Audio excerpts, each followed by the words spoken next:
صلوات.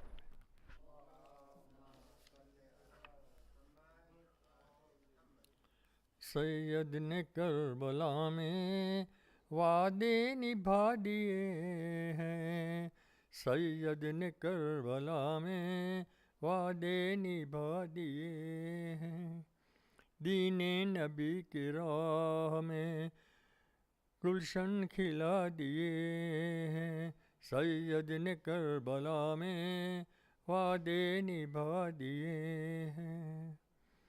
بولے حسین مولا، بولے حسین مولا تیری رضا کے خاطر، بولے حسین مولا تیری رضا کے خاطر، ایک ایک کر کے میں نے ہیرے لٹا دیے ہیں، سید نے کربلا میں وعدے نبھا دیے ہیں.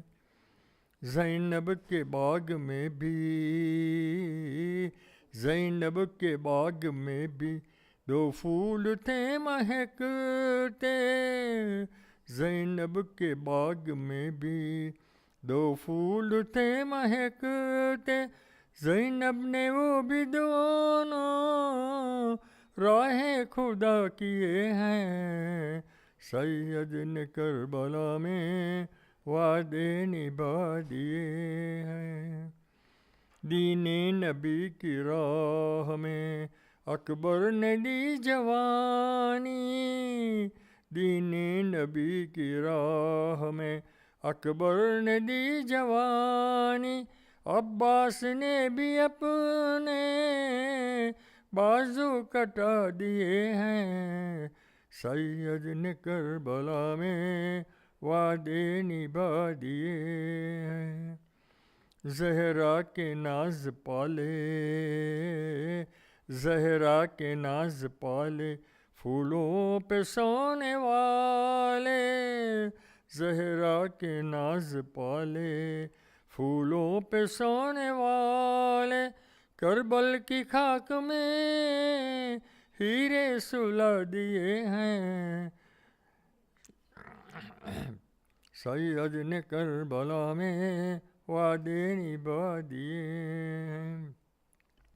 بخشش ہے ان پہ لازم سید کے غم میں حافظ، دو چار آنسو رو کر جس نے بہا دیے ہیں، سید نے کربلا میں وعدے نبھا دیے ہیں. صلوات.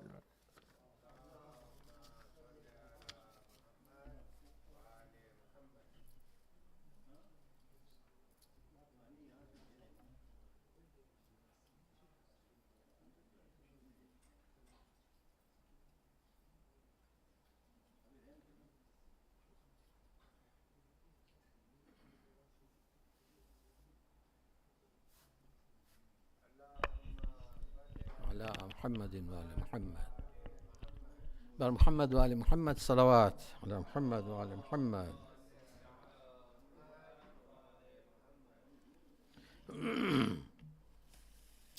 جب لوٹ کے کربلا سے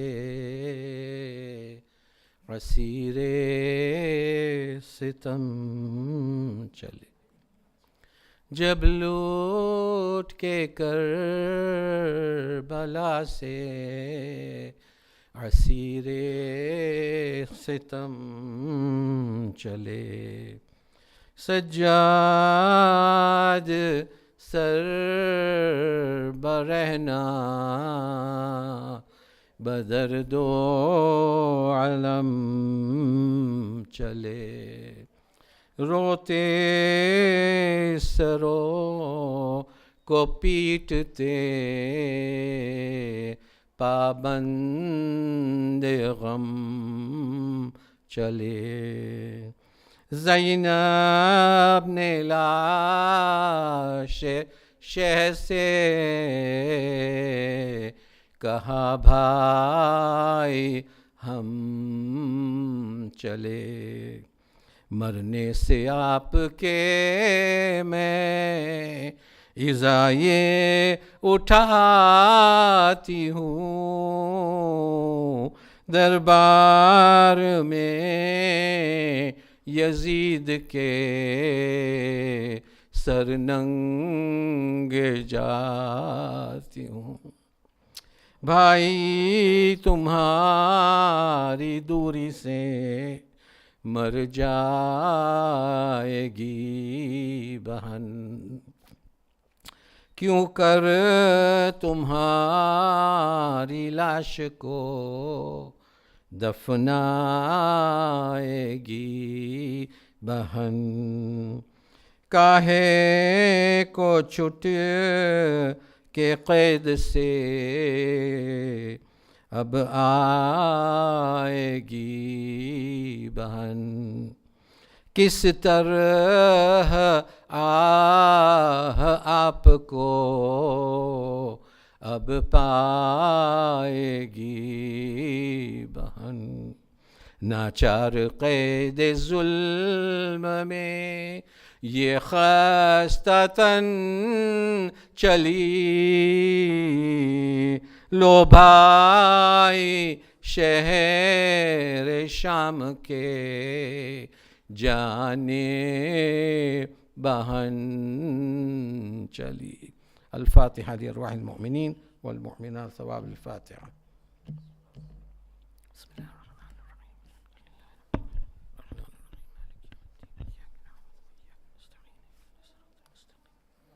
صراط الذين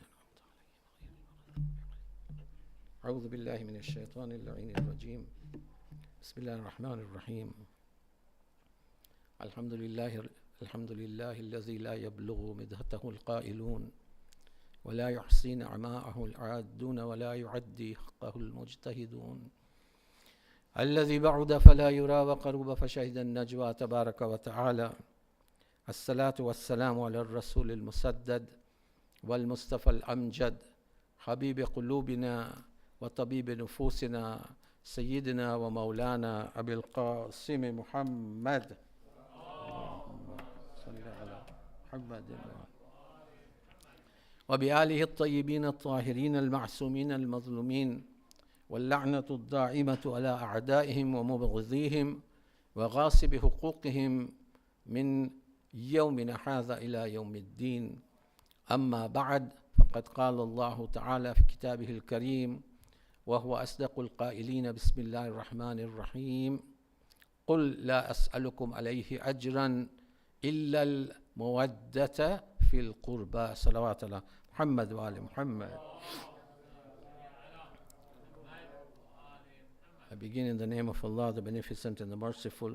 For all praise belongs to Allah subhanahu wa ta'ala for giving us this wonderful existence and for giving us the opportunity once again to be azadar of Imam Husayn alayhi salam in these days of grief and sorrow. On that note, I say Assalamu alaikum jami'an wa rahmatullahi wa barakatuh. Brothers and sisters, we are gathered here tonight or this evening for the majlis for the 10th, Dasmo as we say. So the 10th day after Ashur. And I like to dedicate this majlis to explain the important hadith of the Prophet about connection between Ahlul Bayt and the Quran. Because when we look at the events of Karbala, I mean, this is a tragic event in the history of Islam, not only the Shia history, but Muslims in general. That the events of Karbala, and we look at the present situation in the Muslim world, nobody can deny the reality that Muslims are not united. You know, in this month of Muharram, up to Arba'in, or after Arba'in, all the fasad, all the transgression, all the problems, and all the musibah they take out this time. You will see after Muharram and Safar, there is nothing in the Muslim world that's happening. But soon as Muharram enters, and the transgression begins. Salawat ala Muhammad wa ali Muhammad. So the issue is that there are two schools of thought, at least on the major division, the major division in the Muslim world today, there are two schools of thought. One is the school of the Sahaba, means the companions, and the other is the school of Ahlul Bayt. It's just open. It's very apparent. Now, there are different ways of looking at that and trying to ascertain which is the path which is close to the origin. Origin means to the Prophet. What is the path that was destined by the Prophet? If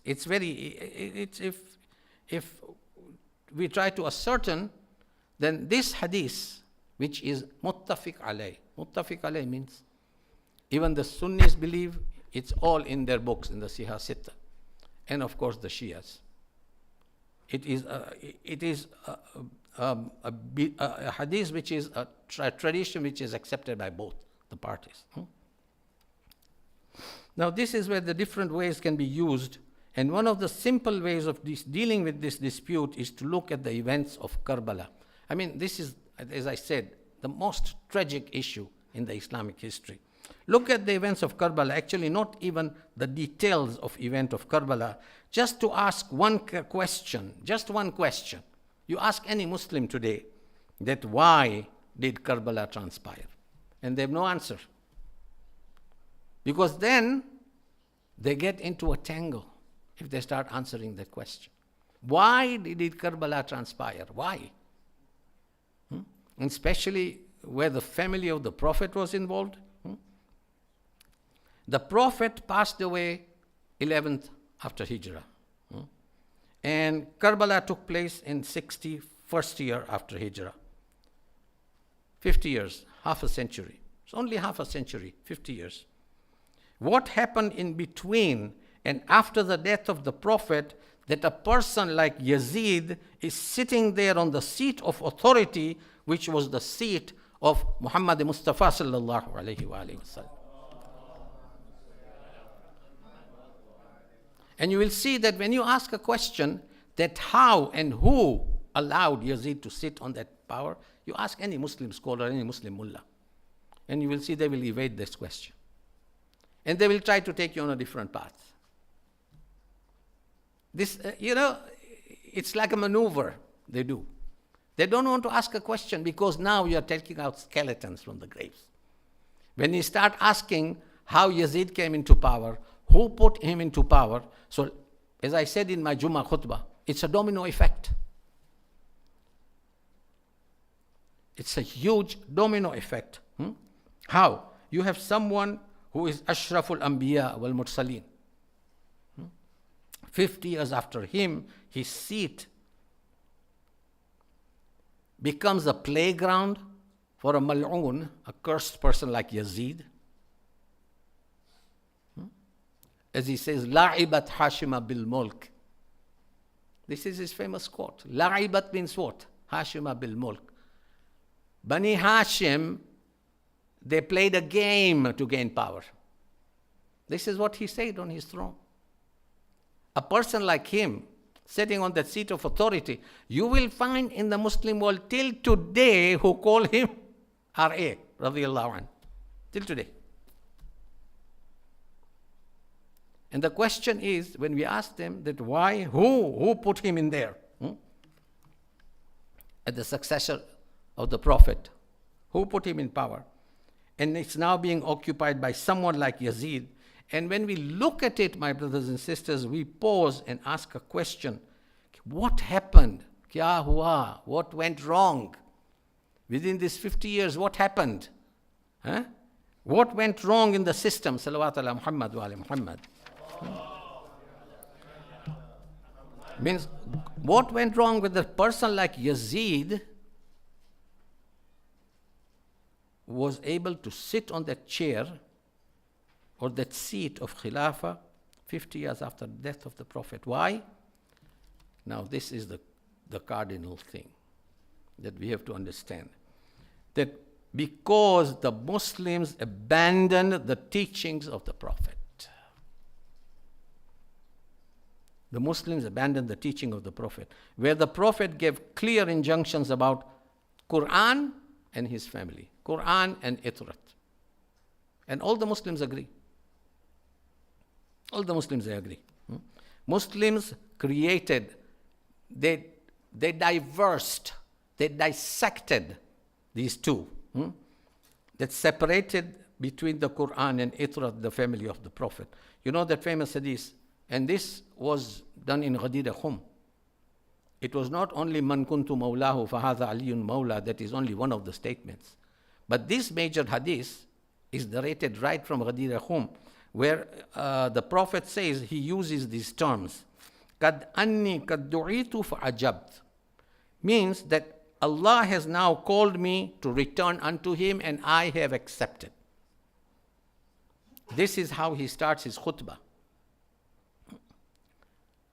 And I have said labbaik to Allah subhanahu wa ta'ala. One, my time is now coming to an end. فَإِنِّي قَدْ تَرَكْتُ فِيكُمُ الثَّقَلَيْنِ, but I am not departing without any guidance. You know, these are the proper words. Sometimes we just say, إِنِّي تَارِكٌ فِيكُمُ الثَّقَلَيْنِ كِتَابَ اللَّهِ وَإِتْرَةِ أَهْلِ بَيْتِ. If you read the proper khutbah, this is how it is worded. And he says, فَإِنِّي تَرَكْتُ فِيكُمُ الثَّقَلَيْنِ, but I am not departing without any guidance. I am leaving behind two things behind. إِحْدُهُمَا أَكْبَرُ مِنَ الْآخِرِ. You see the wordings in that khutbah of the Prophet on Ghadir? That one of them is greater than the other. When each one is greater than the other. Kitab Allahi wa itrati. I am leaving behind two heavy things. Book of Allah and my family. فَانْظُرُوا كَيْفَ تُكَلِّفُونِ فِيهِمَا. Therefore be careful in how you deal with these two legacies that I am leaving behind after me. I am leaving behind these two things, and I will ask of you about these two things on the day of judgment. He made this statement that I'm leaving these two things, and you are not free after that. You will be asked about these two things. Whether did you adhere to what I said, or you separated them on the day of judgment. فَإِنَّهُمَا لَنْ يَفْتَرِكَ حَتَّى يَرِدَ عَلَيَّ الْحَوْضِ. Quran, the book of Allah, and my itrat, my family, لَنْ يَفْتَرِكَ, they will never ever separate from one another until they meet me at the fountain of Kawthar on the day of judgment. Means you will be asked. And they are going to stay together till they meet me there. You know, now what does this mean? Why did the Prophet emphasize these 2 points? Quran basically, you see Quran. Basically it's a link for the Muslims to Allah subhanahu wa ta'ala. And Itrat, the family of the Prophet, is the link of the Muslim Ummah to who? To Rasulullah. I mean, there can be no third thing. I mean, it's a very simple thing to understand. We don't have to be a rocket scientist to understand this. Quran is the link to Allah subhanahu wa ta'ala. And the Prophet's family is a link to the Prophet himself. Now, if the Muslims abandon the Quran, now this is a very grave statement. If the Muslims abandon the Quran, they have severed their ties with Allah subhanahu wa ta'ala. It makes them kafir. And if the Muslims abandon the Itrat and the family of the Prophet, they have severed their ties with the Prophet. And consecutively, when you cut your link with the Prophet, you have actually cut your link with Allah subhanahu wa ta'ala, and that also makes you a kafir. I mean, these are very grave statements. You know, when the Prophet said this, I mean, there was a very grave meaning on that day of Ghadir, when he imparted these sentences in his khutbah. So, either way, you are cutting your ties with Allah subhanahu wa ta'ala. Either way. Whether you leave one or whether you leave the other. So the Prophet talks about both of them. You know, in our ziyarat, sometimes we use this description. When we recite the ziyarat of Imam, Assalamu alaikum ya Sharik al-Quran. We say this. Assalamu alaikum ya Sharik al-Quran. Assalamu Mawlana Sahib al-Asri wal-Zaman. Assalamu alaikum ya Sharik al-Quran. What's this? You see, this is that reflection of the day of Ghadir that the Prophet said, that this, my descendants, will never ever be away from the Quran. They will be always attached to the Quran. When we say Assalamu alaikum ya Sharik al-Quran, partners to the Quran. So it is in the line of Hadithul Thaqalain. When we recite this ziyarah, in fact, we are ascertaining and affirming that statement of the Prophet on the day of Ghadir. When we say this in our ziyarah, it's not a small thing. We just recite it, day in and day out without, even thinking about it. But when you think, then you know that you are ascertaining, you are telling the Prophet that I believe what you said and this is what it is. That your itrat is Sharik al-Quran. So now, if you look at the partnership, these are the two important things where Quran and itrat are exactly the same. They are exactly the same. Now you see the similarities between these two. One is the source of knowledge. Allah subhanahu wa ta'ala, when He describes the Quran in Surah An-Nahl number 89, what does He say? Very interesting. He says, وَنَزَّلْنَا عَلَيْكَ الْكِتَابَ تِبْيَانًا وَنَزَّلْنَا عَلَيْكَ الْكِتَابَ تِبْيَانًا لِكُلِّ شَيْءٍ وَهُدًى وَرَحْمَةً وَبُشْرًى لِلْمُسْلِمِينَ, not عالمين, لِلْمُسْلِمِينَ. Means what? That this Quran is a clarification for everything that a person needs for guidance that Allah has sent for the Muslims. And this is a warner and a glad tiding giver, Bushra lil Muslimin, to the Muslims. It has the knowledge of everything. And when we look at Ali Muhammad, the itrat of Muhammad Mustafa sallallahu alayhi wa alihi, Allahumma salli ala Muhammadin wa ali Muhammad, and reflect of what he said about Imam Ali, that ana madinatul ilm wa aliyun babuha. You see the similarity between the Quran and Ahlul Bayt, how it is. That these are the similar between both these partners. The guidance is that the Quran is ma'asum, it's infallible. It cannot be interpolated. It is free from any mistakes and any interpolation. Okay? And itrat is ma'asum also. It has to be infallible because they are both together. These are the similarities. Now about the Quran, Allah subhanahu wa ta'ala says, لِيَعْتِهِ الْبَاطِلِ مِنْ بَيْنَ يَدَيْهِ وَلَا مِنْ خَلْفِهِ فَيَعْتِهِ الْبَاطِلِ مِنْ بَيْنَ يَدَيْهِ وَمِنْ خَلْفِهِ. Nothing wrong. لَا يَعْتِهِ الْبَاطِلِ مِنْ بَيْنَ يَدَيْهِ وَمِنْ خَلْفِهِ. That nothing wrong, nothing impure, no interpolation will enter the Quran. It is immune and protected by Allah subhanahu wa ta'ala. There's a famous verse everyone knows. Inna nahnu nazzalna zikra wa inna lahu lahafizun.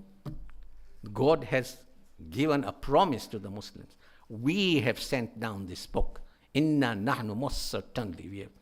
Wa inna, we will protect it. We will protect it from what? That it stays pure. It stays ma'asum. It stays without any mistakes. So the similarities that we have to understand from this khutbatul Ghadir of the Prophet, that they go hand in hand together. You see the similarities. Now some Sunni scholars in the books recorded by some Sunnis in their books is وَلَا تُعَلِّمُهُمَا فَإِنَّهُمَا أَعْلَمُ مِنْكُمْ. Ibn Hajar al-Makki, you know this book, Sawa'iqul Muharrika by Ibn Hajar al-Makki. The best part is that it has been written against the Shias. As-Sawa'iqul Muharrika by Ibn Hajar al-Makki. And he writes that وَلَا تُعَلِّمُهُمَا فَإِنَّهُمَا أَعْلَمُ مِنْكُمْ. Very clear. The Prophet says that do not try to teach them. Do not try to be, as we say in Gujarati, dod dayo. Do not try to teach them because they have already been taught by Allah subhanahu wa ta'ala. Do not try to teach them. Because You have to learn from them. This is what says Itra. You have to learn from my family, because the Quran and my family, both of them, a'lamu minkum, they are the most learned than the whole of the Muslim Ummah put together in the universe. You have to learn from them. And Ibn Hajar al-Makki, you have to learn from them. أعلم منكم, they are more learned than the whole ummah. Another same scholar, Ibn Hajar al-Makki, in his book, again, As-Sawa'iq al-Muharraka, he talks about a narration confirming this to be an authentic statement. This is an authentic statement, he says, of Rasulullah when he says, why has the Prophet says, do not try to teach them? And he writes in As-Sawa'iq al-Muharraka, وَتَمَيَّزُ بِذَلِكَ أَمْ بَكِيَّةِ الْعُلَمَاءِ. Let me explain. Salawat ala Muhammad wa ala Muhammad. He says, وَتَمَيَّزُ بِذَلِكَ أَمْ بَكِيَّةِ الْعُلَمَاءِ. Sometimes we hear the words that our imams were great scholars.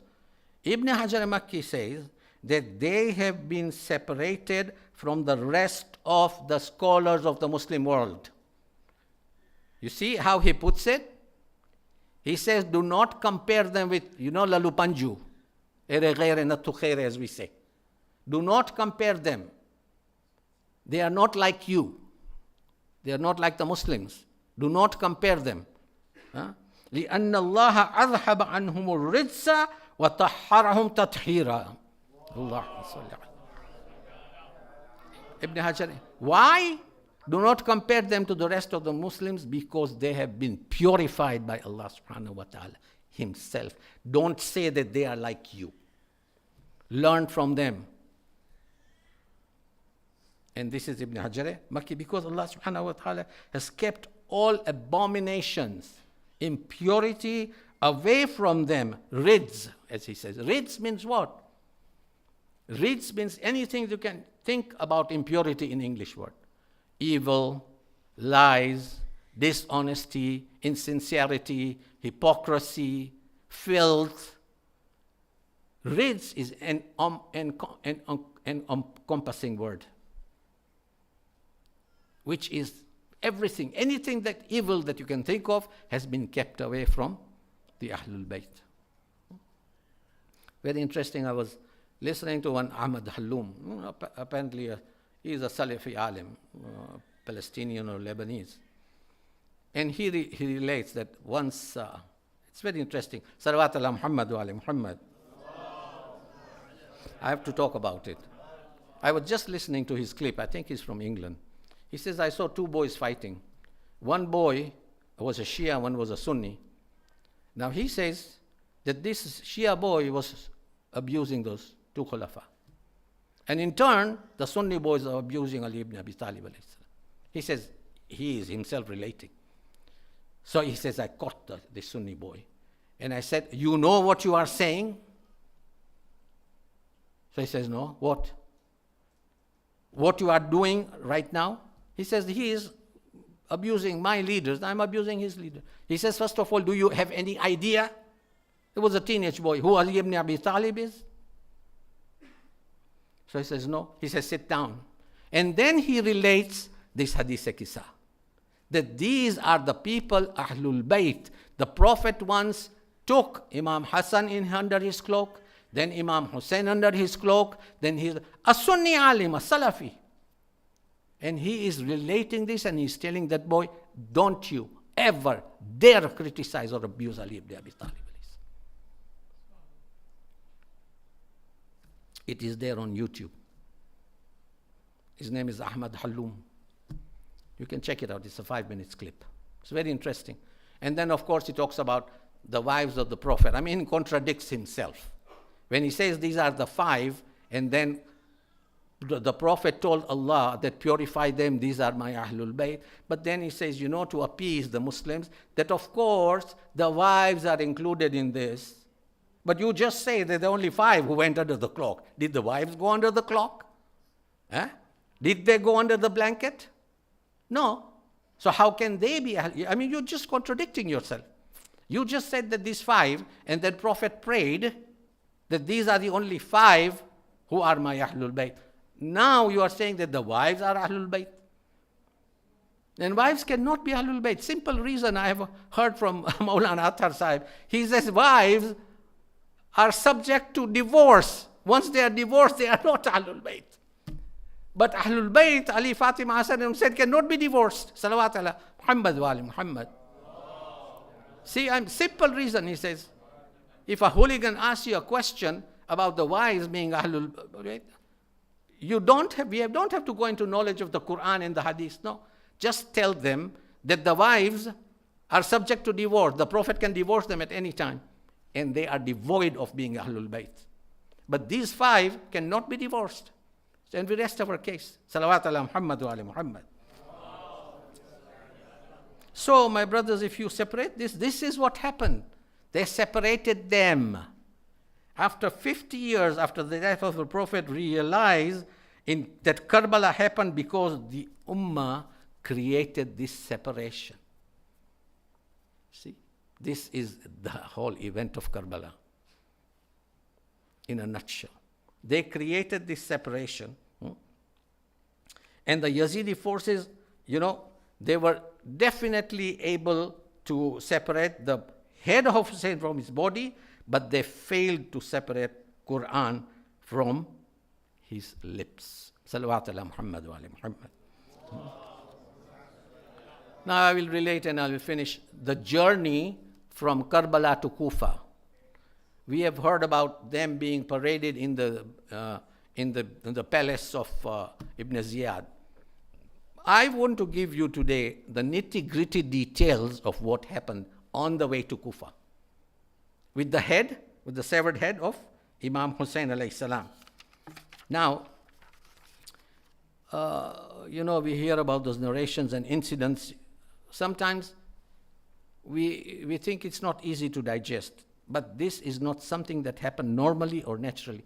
And a Sunni alim, a Sunni scholar of a great repute, Tabari, Tarikh al-Tabari, he has written the whole event of Karbala from A to Z, till they came back to Medina.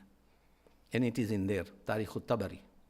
If you read Tarikh al-Tabari, I don't know if it is in English or no, but the Arabic version is available.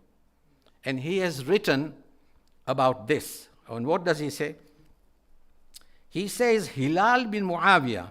Now this Hilal bin Muawiyah is one of the soldiers in the army of Yazid. He says, I saw, Hilal bin Muawiyah is the narrator. He is the narrator in the army of Yazid. He says, I saw a person, and this transpired during the early stage of the journey of Karbala to Kufa. He says, I saw a person, Ra'aytu Rajulan, he was one of those assigned with the duty of carrying the spear which had the head of Sayyid al-Shuhada. The narrator is Hilal bin Muawiyah. I don't know the name, I did not find it in the book. That this person who was carrying the spearhead of Imam Hussain alayhi salam. وَرَأَيْتُ يُخَاتِبُهُ. And he says, all of a sudden I saw that this head is addressing him. The person who was carrying the spear, he says, the head was addressing and saying to the soldier continuously who was carrying the spear, and the head was saying, فَرَّقْتَ بَيْنَ رَعْسِي وَبَدَنِي. You are the people who severed my head from my body. And Imam Hussein's head was continuously repeating this. That فَرَّقْتَ بَيْنَ الرَّأْسِ وَبَدَنِي. You are the people who separated me from my body. And this was being repeated to him again and again and again. The person was carrying this spear. So this Hilal says that فَرْفَعَ الصَّوْتُ وَأَخَذَ يَضْرَبُ الرَّأْسِ حَتَّى سَقَطَ. What did Shaki, this Mal'un, did? What he started hitting the head of Imam Hussain with a whip. Till he silenced him. This Mal'un. I mean, if it's not a miracle, then what is this, my brothers and sisters? You see why we say they are Ulil Amr? Ulil Amr means what? That they have power over death and life. They have power over death and life. And he started beating him till it stopped speaking. He started hitting him with a whip. You see, people, the Prophet performed miracles in his time, and people rejected him. So these are the type of people that we have in the Muslim Ummah. Another from Haris bin Waqida. He says, now Haris bin Waqida is one of those, because they were taking turns to carry the spearhead of Imam Hussain. They were taking turns. So this Haris bin Waqida, he says, Kuntu fi man hamala ra'sul Hussain, that I was a part of the army of Yazid, and I was also entrusted, assigned duty to carry the head of Sayyidul Shuhada, because they took turns to take the spearhead of Imam Hussain. He says, I was assigned to carry the head of Imam Hussain. When my turn came, he says, en route to Kufa, he says, فَسَمِعْتُهُ فَقَرْأَوْ سُورَةُ الْكَهْفِ. He says, I saw and I heard him reciting Suratul Kahf. Suratul Kahf is one of those beautiful surahs in where Allah gives his signs as miracles. And Imam Hussain is, relating himself to be one of the signs of miracles, that look at me. You separated me from my body, and yet I am speaking to you. And he continuously recited verse number 9, Am hasibta anna ashab al-kahfi wal-raqimi kanu min ayatihi ajaba. Min ayati ajaba means wonderful signs. Means I am one of them. Look at me. That you have killed me. You have dismembered my head, and yet I am talking to you. Now, فَجَعَلْتَهُ أَشَقُّ فِي نَفْسِي وَأَنَا أَسْمَعُ نَغْمَةُ أَبِي عَبْدِ اللَّهِ. This man says, Waqida says, and he says, no, in his own heart, I am imagining things. This is not happening. Ain't happening. This voice is not from Sayyidul Shuhada's head. It's coming from somewhere else. He says, when I doubted my own hearing, تَرَكَ الْكَرْعَ, then the head stopped reciting Suratul Kahf. After that, the head stopped reciting Suratul Kahf, وَتَفْتَعْ إِلَيَّ يُخَاتِبُنِي. And then all of a sudden, the head of Hussain started talking to me, Yabna Waqida. How did Imam Hussain know his name? There were 30,000 or plus soldiers there. And Imam Hussain is addressing him by his name, and he's telling him, Yabna Waqida, Amma alimt, that this is the head of Hussain after Shahadat. Now this is Ilmul Ghaib, as we call it. This is Ulil Amr, Ilmul Ghaib. That after the Shahadat, we stand up and we recite Ziyarat Assalamu Alayka Aba Abdillah. It depends on the status and level of our Iman in us as to how much you believe that he hears your words and he replies to your salam. You know this salam that we recite here is not a joke. Even this concise salam is not a joke. We get a reply from Imam Hussain. But because of our own shortcomings, we cannot hear it. And he knows us by name. Whoever recites that salam, he knows that person by name. And that's what Allah subhanahu wa ta'ala says. And then he says, Am alimta, don't you know? He says, Ibn Waqida, Imam Hussein's head, tells him, the Ibn Waqida, Amma alimt, don't you know about us? Don't you know about us? Amma alimt? Anna ma'ashar al-a'imma ahya'un inda narzuq. Inda Rabbina nurzaq.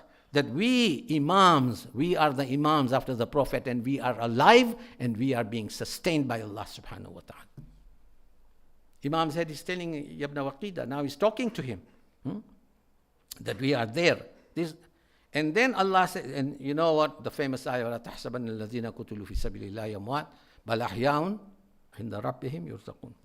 Do not consider those who are killed in the way of Allah to be dead. بَلْ أَحْيَاءٌ, but they are alive. إِنَّ رَبِّهِمْ يُرْزَقُونَ. They are with Allah and they are being sustained by Allah subhanahu wa ta'ala. So Imam is telling Ibn Waqida that we might be dead. Apparently, you think we are dead, but it doesn't mean that we are dead as you conceptualize. We are not that dead. That where our body will rot, our heads will rot. I mean, قال وقلت نفسي. Ibn Waqida says, a soldier from Yazid, he heard these words and he says, oh my God, of course. Now this person, it had an impact on him. Ibn Waqida, it had an impact on him. Not everybody in the army had a positive, impact like the first one. Now sometimes we see the miracles and we still don't believe. The Prophet performed so many miracles. Nabi Musa's miracle, Fir'aun didn't believe. The python in his court, he rejected. The parting of the Red Sea, he rejected. You see? So his people believed, but Fir'aun didn't believe. So you see, miracles happen, but people will take it in a negative manner at that time. In spite of knowing, in spite of having the knowledge, and yet they reject. So at least this Yazidi guy, Haris bin Waqida, had a change of heart. And he narrates that when I heard Hussein addressing, فَقُلْتُ فِي نَفْسِي, I said to myself, أَسْرُقُ رَأْسُهُ وَأَدْفُنُ, I will somehow steal this head of Hussein in the night. When all the soldiers are asleep, I will steal this and go to a faraway place and bury it.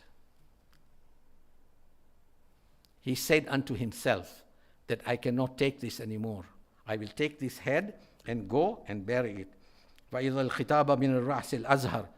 Immediately Imam replied. He had not spoken. Immediately the head of Imam Hussein replies. Munawwar, the shining head, started speaking.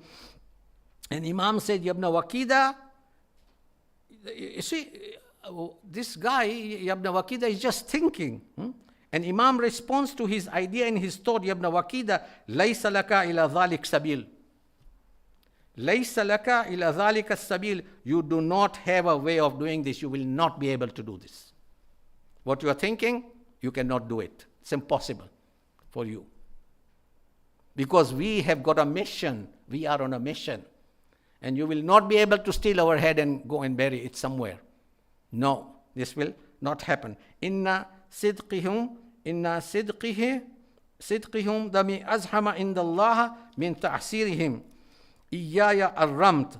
For them to kill me, now Imam Hussein is telling him that for them or for you to kill me was worse than you taking my head and raising it on a spear.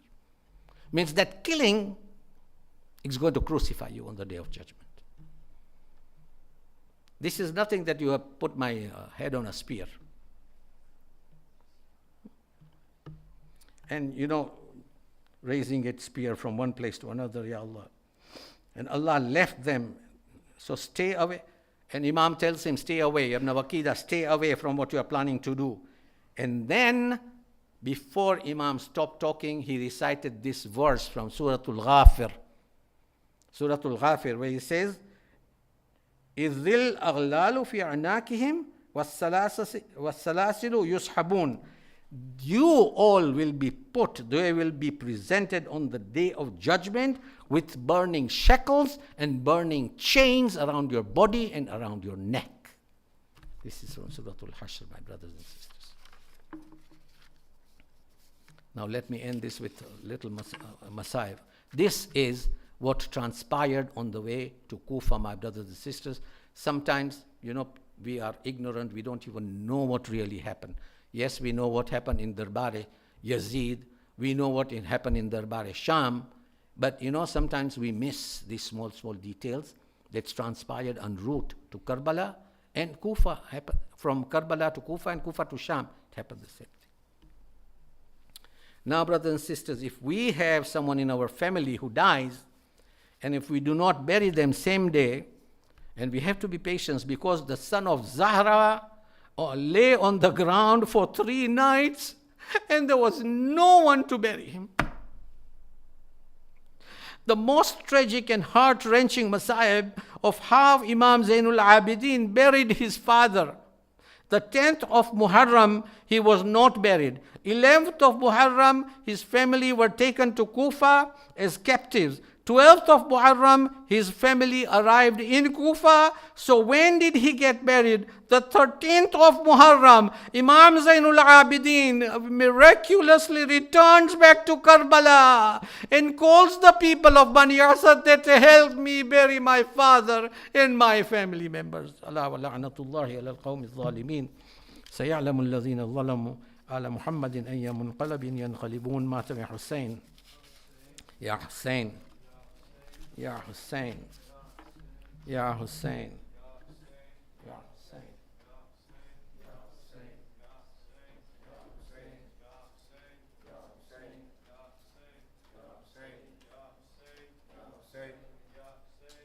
حسین یا حسین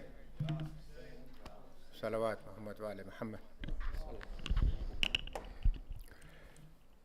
دکھیا زینب آئی ہے، دکھیا زینب آئی ہے، دکھیا زینب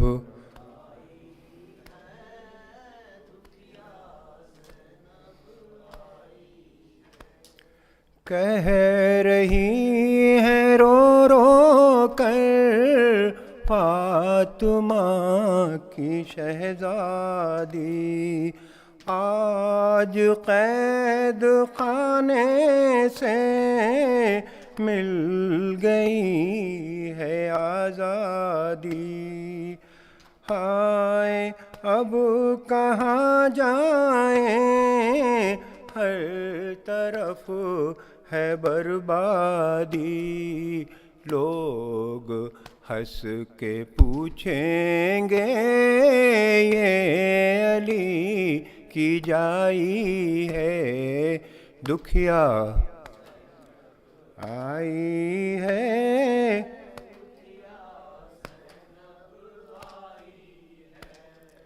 سارے چاند اشراق کے خاک میں ملا بیٹھی، دھن جو ساتھ لائی تھی دشت میں لٹا بیٹھی. اپنا گھر اجاڑا ہے کربلا بسائی ہے، دکھیا زینب آئی ہے، دکھیا زینب. ہاں وہ لوٹ کا سامان ہو سکے تو لا کر دو، مصطفیٰ کی مسند دو، فاطمہ کی چادر دو. لاؤ دے دو کبریٰ کی نت کہاں چھپائی ہے، دکھیا زینب آئی ہے، دکھیا زینب آئی ہے، دکھیا زینب آئی ہے، دکھیا ماتم حسین یا حسین یا حسین یا حسین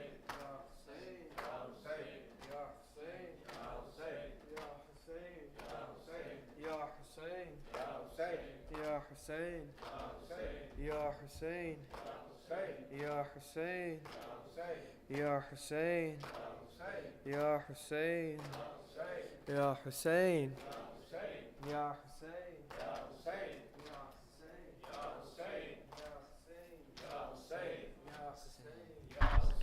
یا حسین یا حسین یا حسین یا حسین یا رب کوئی معصومہ زندہ من تنہا ہو، یا رب کوئی معصومہ زندہ من تنہا ہو، معصومہ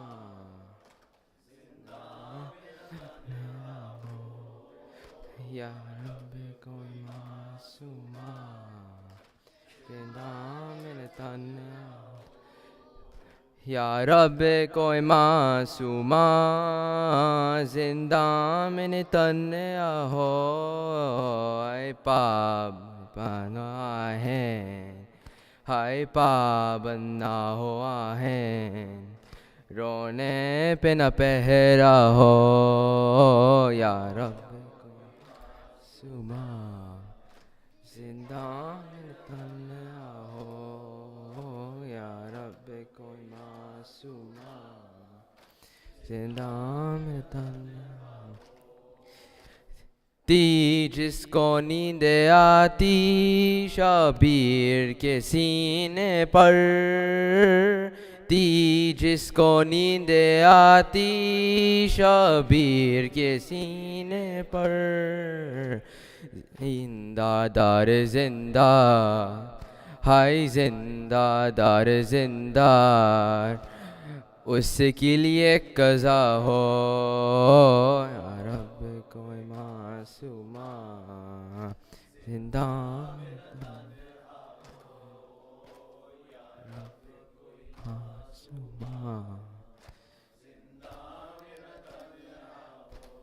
زندانوں سے آتی تھی آواز سکنے کی زندانوں سے آتی تھی آواز سکنے کی جیسے کہ سکینہ کو ہائے جیسے کہ سکینہ کو ہر زندان رو رہا ہو یا رب کوئی معصومہ زندہ میں تنہا ہو او یا رب کوئی معصومہ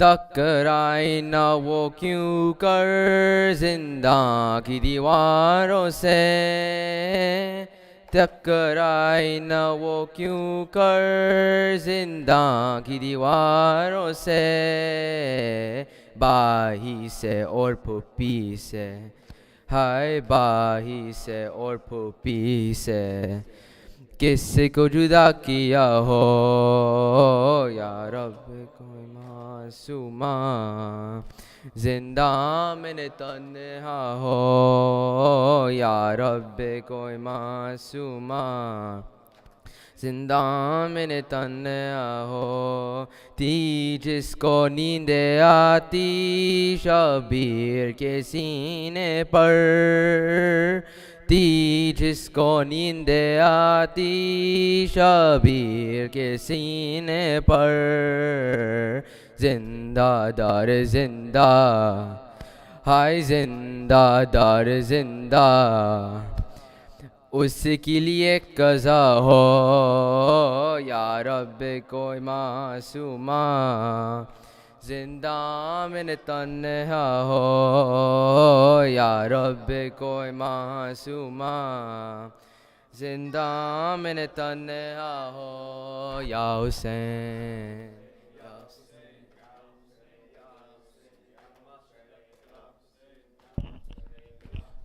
یا حسین یا حسین یا حسین اے شام کے لوگوں میں بنت علی ہوں اے شام کے لوگوں بنت علی ہوں اے شام کے لوگوں ہوں میں وارث تطہیر ہوں میں وارث تطہیر ہوں نام سے نبی ہوں اے شام کے لوگوں میں بنت علی ہوں اے شام کے لوگوں میں ہوں بازار سے دربار میں لے آئے ہو مجھ کو چاہوں تو جلا سکتی ہوں خطبوں سے میں تم کو صابر کی بہن ہوں جو میں خاموش کھڑی ہوں اے شام کے لوگوں علی ہوں اے شام کے لوگوں ہوں، افسوس کنیزی میں اسے مانگ رہے ہو، تم جس کے غلاموں کی غلامی میں رہے ہو، یہ ظلم نہ ہوگا کبھی، میں زندہ بھی ہوں اے شام کے لوگوں، میں بنت علی ہوں اے شام کے لوگوں، میں ہوں۔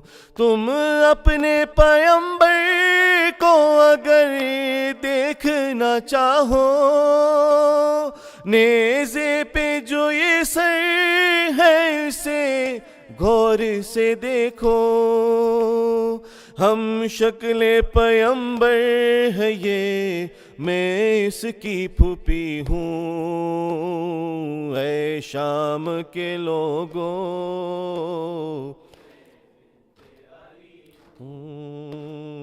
اے شام کے لوگوں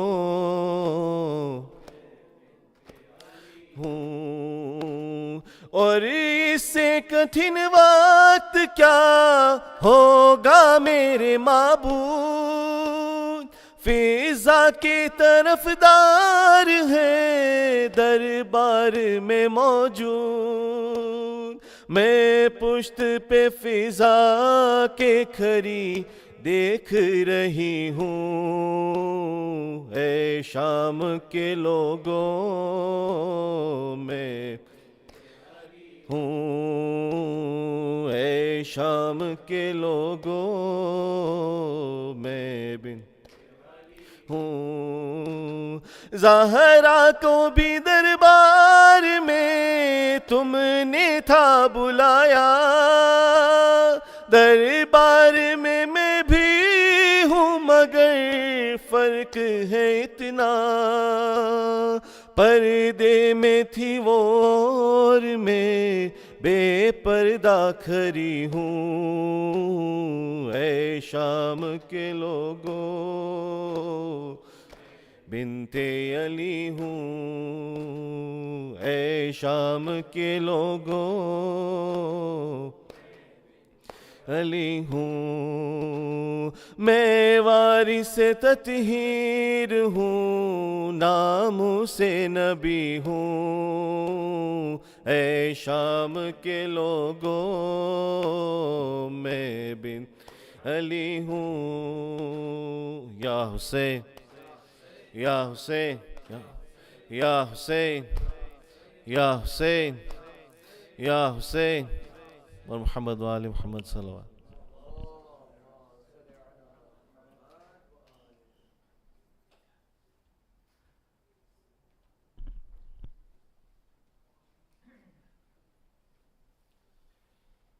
السلام عليك يا مولاي يا أبا عبد الله وعلى جدك وأبيك وعلى أمك وأخيك وعلى 9 المعصومين من ذريتك وبنيك.